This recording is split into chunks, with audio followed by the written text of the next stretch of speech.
कहानी की शुरुआत में हम एक कपल को देखते हैं जो कि पहाड़ों के रास्तों से होकर अपने घर जा रहे थे, जिसमें लड़की का नाम एलिजाबेथ और आदमी का नाम डॉक्टर हेनरी था। घर ले जाने के बाद हेनरी उसे अपने घर की मेड क्लेयर और अपने बेटे ओलिवर से मिलाता है। इसका बेटा अंधा होता है। खैर, अब ये लोग यहाँ डिनर कर लेने के बाद अपने रूम में जाते हैं और अपनी वेडिंग नाइट को एंजॉय करते हैं। खैर, अब अगले दिन हेनरी एलिजाबेथ को अपना पूरा घर दिखाता है। वो इसे घर के सारे रूम दिखाता है। वो कहता है कि तुम इनमें से किसी भी रूम में जा सकती हो, सिर्फ एक को छोड़कर, जो कि बेसमेंट में है। और ये कहकर वो उसे प्यार करने लगता है। क्लेयर उन्हें प्यार करता हुआ देखकर यहाँ से चली जाती है। खैर, अब रात में हेनरी एलिजाबेथ से कहता है कि कल सुबह मैं काम के लिए निकलने वाला हूँ। खैर, अब कुछ देर बाद जब एलिजाबेथ रूम से बाहर आती है तो क्लेयर उससे ब्रेकफास्ट के बारे में पता करती है। अब यहाँ पर एलिजाबेथ क्लेयर से पूछती है कि आखिर हेनरी इतना बड़ा आदमी है तो उसने मुझसे शादी क्यों की, लेकिन वो इस बारे में उसे कोई जवाब नहीं देती। खैर, अब रात में एलिजाबेथ को नींद नहीं आ रही थी, इसलिए वो उठकर उसी रूम में जाने लगती है जहाँ जाने से हेनरी ने उसे मना किया था। खैर, जब एलिजाबेथ उस रूम में जाती है तो वहाँ पर उसे एक सोती हुई लड़की दिखाई देती है जो कि उसी की क्लोन होती है। ये देखकर एलिजाबेथ काफी घबरा जाती है, लेकिन वो वहाँ पर एक चीज से टकरा जाती है और उसके हाथ से खून निकलने लगता है, इसीलिए वो वापस अपने रूम में आ जाती है। लेकिन वो उस रूम का दरवाजा खुला छोड़कर आ गई थी। इसके बाद वो अपने हाथ पर बैंडेज लगाती है। खैर, अब एलिजाबेथ अगले दिन हेनरी के सामने कुछ अनकंफर्टेबल फील करती है। हेनरी उससे उसकी उंगली के बारे में पता करता है, जिस पर वो कहती है कि बस एक ये छोटी सी खरोंच है। सुनकर हेनरी एलिजाबेथ को फिर से अपने रूम में ले जाता है, लेकिन इस बीच यहाँ पर एलिजाबेथ रोने लगती है। खैर, अब आधी रात में हेनरी अपने रूम से उठकर बाहर जाने लगता है, इसीलिए एलिजाबेथ भी उठकर उसका पीछा करने लगती है। इस बारे में हेनरी भी जान चुका था। अब वो एलिजाबेथ को मारने के लिए एक हथियार उठाता है, जिसे देखकर एलिजाबेथ डर जाती है। वो घर से बाहर निकलने की कोशिश करती है, लेकिन उसका फिंगर लॉक काम नहीं कर रहा था, इसीलिए एलिजाबेथ वहीं पर छिप जाती है। उसे ढूंढता हुआ हेनरी भी यहाँ आ जाता है, लेकिन वो उसे देख नहीं पाता। अब एलिजाबेथ छिपकर वहां से बाहर आ जाती है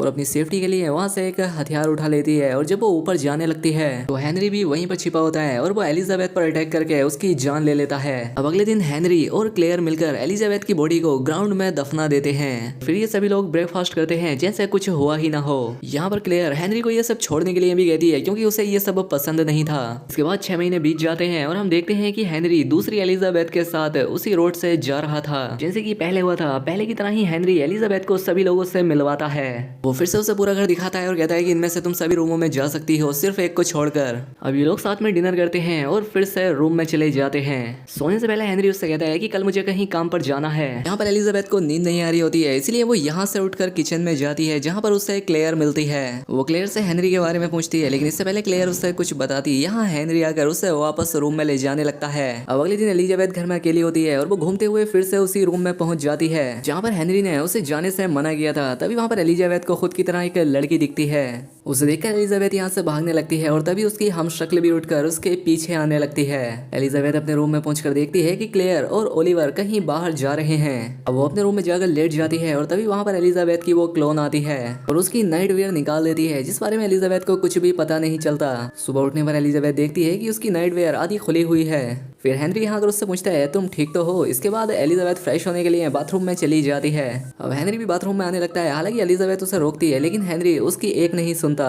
लेकिन हेनरी जबरदस्ती अंदर आ जाता है और वो उसे उसके टॉवल से मारने की कोशिश करता है, लेकिन एलिजाबेथ उसे धक्का देकर यहाँ से भाग जाती है। वो दरवाजे से निकलने की कोशिश करती है, लेकिन उसका फिंगरप्रिंट काम नहीं करता। फिर वो ग्लास को भी तोड़ने की कोशिश करती है, लेकिन ग्लास नहीं टूट पाता। इसीलिए एलिजाबेथ किचन में जाकर एक चाकू उठा लेती है, लेकिन हेनरी वहाँ नहीं आता और अपने रूम में एक म्यूजिक बजाने लगता है, जिससे एलिजाबेथ को लगता है कि हेनरी अभी उसी रूम में है। और अब इसीलिए जब एलिजाबेथ बाहर निकलती है और हेनरी उसके बाहर निकलते ही उसे नशा करके बेहोश कर देता है, लेकिन तभी एलिजाबेथ चाकू से कई बार हेनरी पर अटैक करती है, जिससे वो वहीं पर मारा जाता है और क्लोरोफॉर्म की वजह से एलिजाबेथ भी वहीं पर बेहोश हो जाती है। तो कुछ देर के बाद एलिजाबेथ को होश आता है और वो हेनरी की बॉडी को खिसकाते हुए दरवाजे के पास ले जाती है और उसके फिंगर से लॉक खोलने की कोशिश करती है, लेकिन लॉक नहीं खुलता। फिर वो घर से उसका खून साफ करती है और हेनरी की बॉडी को वहीं पर छिपा देती है। इसके बाद वो खून से सने अपने कपड़ों को भी जला देती है और इस सब में वो थक चुकी थी, इसलिए वो वहीं पर सो जाती है।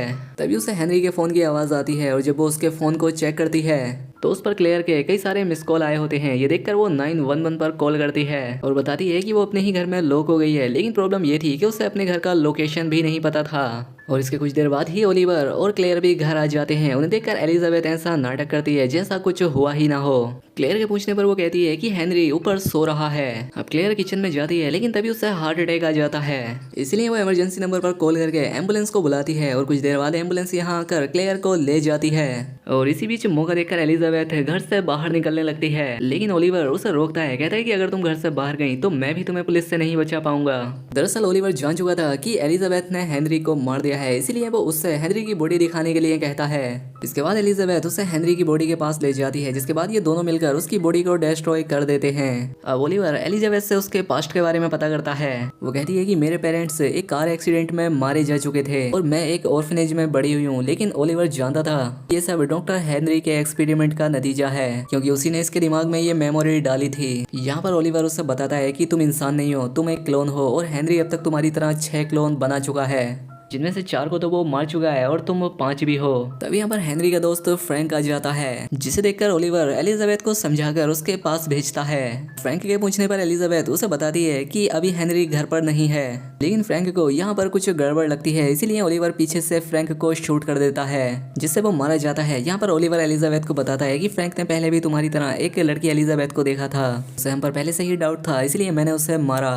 वो उसे यहाँ पर तीसरी एलिजाबेथ के बारे में भी बताता है, जिसे सुनकर एलिजाबेथ काफी डिस्टर्ब होती है। इसके बाद ये दोनों फ्रैंक की बॉडी को भी डिस्ट्रॉय कर देते हैं। इसके बाद ओलिवर उसे क्लेयर की डायरी देकर एक रूम में बंद कर देता है। एलिजाबेथ रूम से निकलने की कोशिश करती है, लेकिन वो ऐसा नहीं कर पाती, जिसके बाद वो उस डायरी को पढ़ने लगती है। उसमें लिखा था कि 5 साल पहले हेनरी ने क्लेयर को अपने घर में बुलाया था और वो उसे उसी बेसमेंट वाले रूम में ले जाया करता था, जहाँ पर वो उसे एक कैप्सूल में उसकी वाइफ एलिजाबेथ को उसे दिखाता था। दरअसल हेनरी की पहली वाइफ उसके पहले बच्चे को जन्म देते हुए ही मर गई थी, जिसके बाद हेनरी ने अपनी वाइफ का डीएनए लेकर उसके 6 क्लोन बनाए। लेकिन क्लेयर को ये सब सही नहीं लग रहा होता है, इसलिए हेनरी ने उससे कहा कि इस एक्सपेरिमेंट से मेरा करियर और भी अच्छा हो जाएगा, और इसीलिए इसमें क्लेयर भी उसका साथ देने लगी और 2 साल बाद क्लेयर का एक्सपेरिमेंट भी सक्सेसफुल रहा। फिर अब ओलिवर एलिजाबेथ के लिए खाना लेकर आता है, लेकिन तभी एलिजाबेथ उस पर भी अटैक करके उससे दरवाजे का कोड पूछती है। ओलिवर उसे कोड दे देता है, इसीलिए एलिजाबेथ उसे वहीं पर बांधकर दरवाजे के पास जाती है। दरवाजे को खोलती है, लेकिन वो दरवाजा नहीं खुलता। ये देखकर एलिजाबेथ फिर से ओलिवर के पास आती है, लेकिन अब ओलिवर वहाँ पर नहीं होता, इसीलिए एलिजाबेथ किचन में जाकर अपनी सेफ्टी के लिए एक चाकू उठाती है। इसके बाद वो बेसमेंट वाले उसी रूम में जाती है, जहाँ पर ओलिवर उसके 6ठे क्लोन के साथ कुछ कर रहा था। वो एलिजाबेथ से कहता है कि तुम उस डायरी को जाकर पूरा पढ़ो, फिर मैं तुम्हें यहाँ से जाने दूंगा। और तभी मौका देखकर ओलिवर उसे एक इंजेक्शन लगाकर बेहोश कर देता है। एलिजाबेथ को जब होश आता है तो वो देखती है कि ओलिवर ने उसके पैरों को एक चेन से बांध रखा है। हालांकि एलिजाबेथ इस चेन से निकलने की कोशिश करती है, लेकिन वो ऐसा नहीं कर पाती।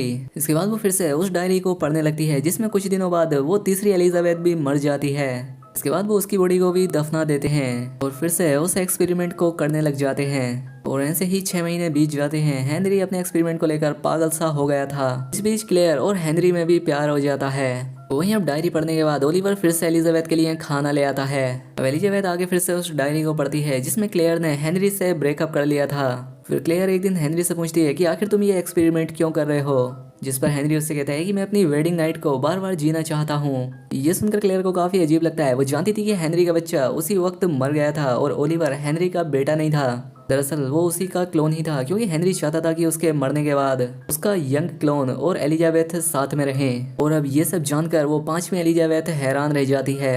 ओलिवर हेनरी का ही क्लोन है। अब अगले दिन ओलिवर एलिजाबेथ से पूछता है कि तुम्हें उस डायरी से क्या पता चला, जिस पर वो कहती है कि तुम हेनरी के क्लोन हो। लेकिन ओलिवर कहता है कि हेनरी ने मुझे बर्थ सर्टिफिकेट दिया है। अब बचने के लिए एलिजाबेथ हेनरी को फंसाने लगती है। वो उसके जब पास आता है तो वो उसकी कैंची छीन लेती है और उस पर हमला करके उससे दरवाजे का कोड पूछती है।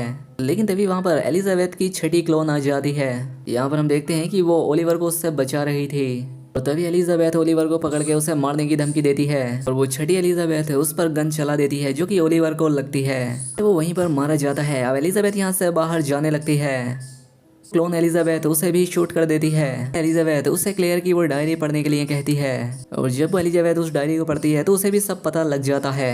अब यहाँ पर क्लेयर भी रिकवर होकर आ जाती है और एलिजाबेथ उसे उसकी वो डायरी देती है और क्लेयर को उसके रिसर्च बेहतर जगह पर यूज करने के लिए कहती है। ये कहकर वो यहाँ से निकल जाती है और ये फिल्म इसी के साथ यहाँ खत्म हो जाती है। दोस्तों उम्मीद करता हूँ आपको ये वीडियो पसंद आई होगी। अगर वीडियो अच्छी लगी है तो वीडियो को लाइक और चैनल को सब्सक्राइब कर लें। मिलते हैं अगली शानदार वीडियो।